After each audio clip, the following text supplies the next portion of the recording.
Tidak pandang bulu, COVID-19 dapat menginfeksi siapa saja, termasuk anak-anak. Spektrum gejala klinis akibat virus ini bervariasi, mulai dari tanpa gejala, bergejala ringan, hingga perlu mendapatkan perawatan intensif dapat dialami pada usia dini. Ada beberapa gejala kerap muncul saat anak terpapar COVID-19. Pilek salah satunya. Berbeda dengan flu biasa atau selesma, dokter spesialis anak Andreas menyebut gejala flu karena COVID-19 yang dialami anak kerap disertai dengan gejala lain.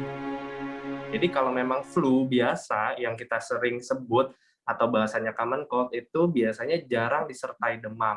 Sedangkan kalau flu-nya memang karena COVID, biasanya itu cenderungnya ada demam, ada batuk, ada sesak nafas, atau sakit menelan, dan badannya tuh ngerasanya sakit sekali ya. Jadi karena dia sistemik atau seluruh tubuh, jadi gejalanya itu lebih menyeluruh, makanya gejalanya ini keluar demamnya.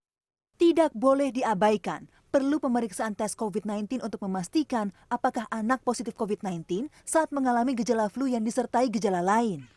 Iya, kalau ada kontak 3 hari pertama, kalau mau cek boleh swab antigen.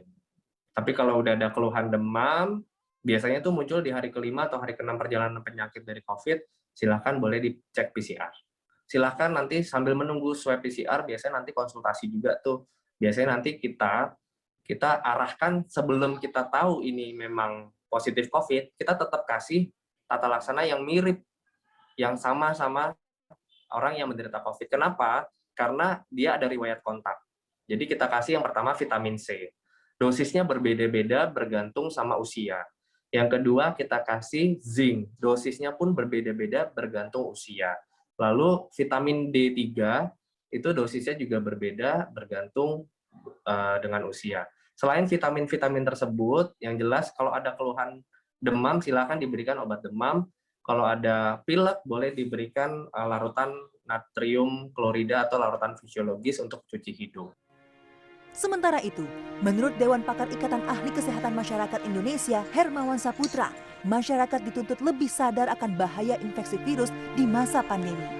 Tidak hanya pada orang dewasa, edukasi protokol kesehatan kepada anak penting dilakukan sebagai upaya pencegahan paparan virus mematikan. Dalam penanganan pada anak juga tidak boleh panik.